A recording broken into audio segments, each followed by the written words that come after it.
We will find a match. Yeah, we have to, Mom. There are no other options. All right. I've taken Heather's sample to the lab. They're collecting Franco's. And after that, we've tested every surviving family member. Not everyone. Who did I forget? Someone who is not on the list. Who? My father.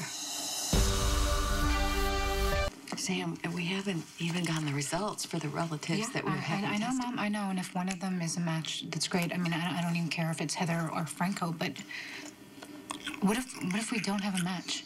Danny, he's an only child, and Jason is dead. So my father could be his only hope. I don't... You don't want to talk about it. I understand that, Mom. I get it. I really do. And if it weren't for Danny, I would not be asking about this. I wouldn't. And I know as hard as it is for you to... Is it time for me to know who my father is? What? I've discussed this before. I mean, I've always wanted to ask, but I never wanted to press you. You know, we haven't always been this close. No, I know, not like now. I understand why you never wanted to talk about it. I think I've always understood that you had your reasons to keep quiet, and when you were ready, you would talk to me about it.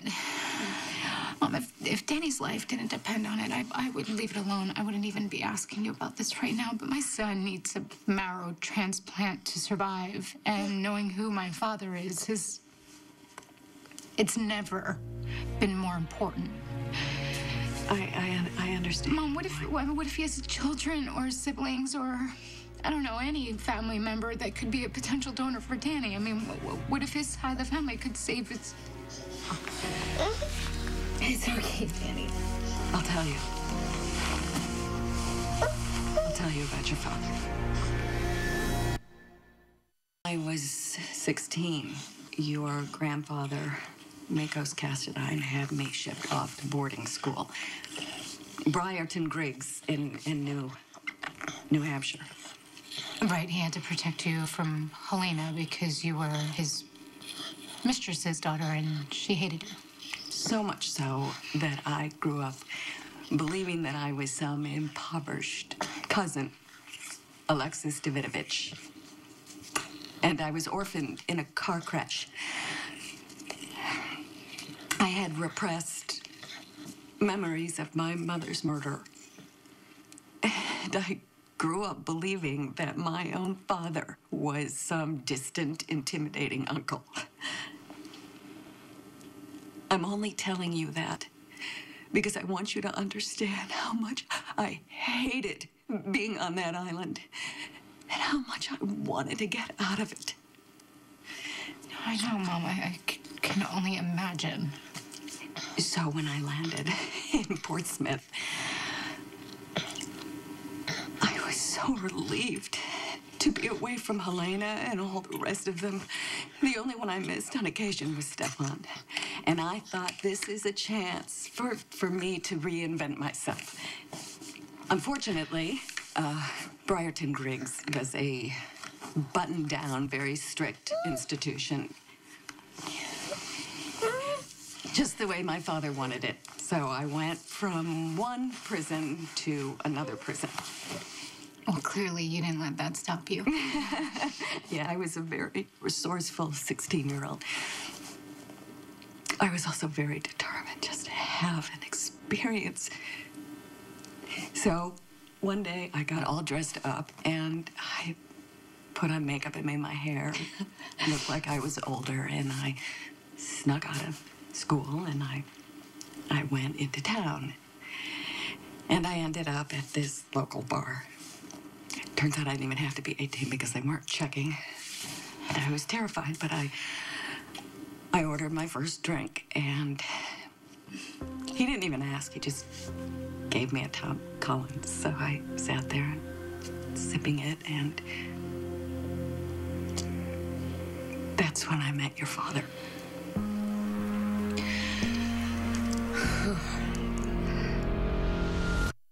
Father was in the bar? Yeah. He came in with a bunch of guys, his friends, and Well, I'll tell you, they weren't the privileged, preppy types that the Academy would ship in for mixers. They were the bad boys.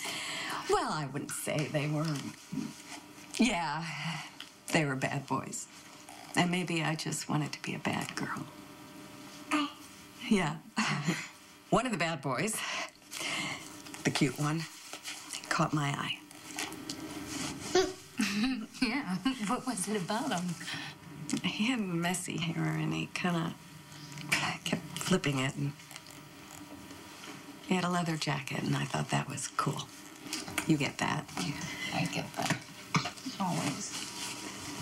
I was staring at him for God knows how long, and he caught me staring at him, and he smiled at me, and I smiled at him, and he walked over, and he sat next to me, and he bought me some drinks.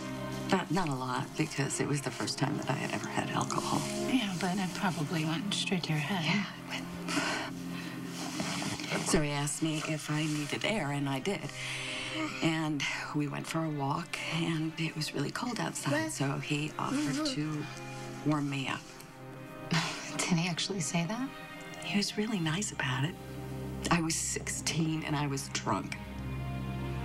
And then he kissed me. And he took my hand, and we went into the back seat of his car. Next thing I knew, I was no longer a virgin, and I was pregnant. You got pregnant the first time? Yep. I didn't even know I was pregnant for a long time. Now, how could you not realize something like that? Stupidity, naivete, denial, you take your pick.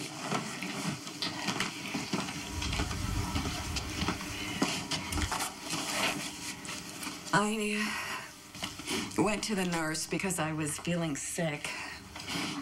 And the next thing that happened was they told me that Mikos was coming to get me. And I was terrified. Who could blame you? I'm sure he paid off the nurse because the whole thing was covered up. He insisted that I give you up for adoption. I'll never forget the day that you were born.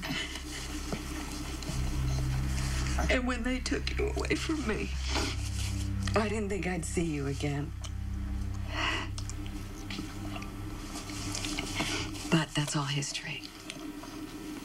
What about my father? I mean, he must have known that you were pregnant. I never saw him again. He drove me home. He dropped me off at school. I don't have any way of knowing how to get in touch with him.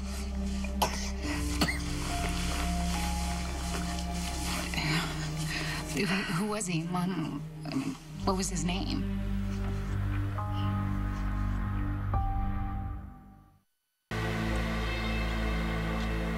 Mom?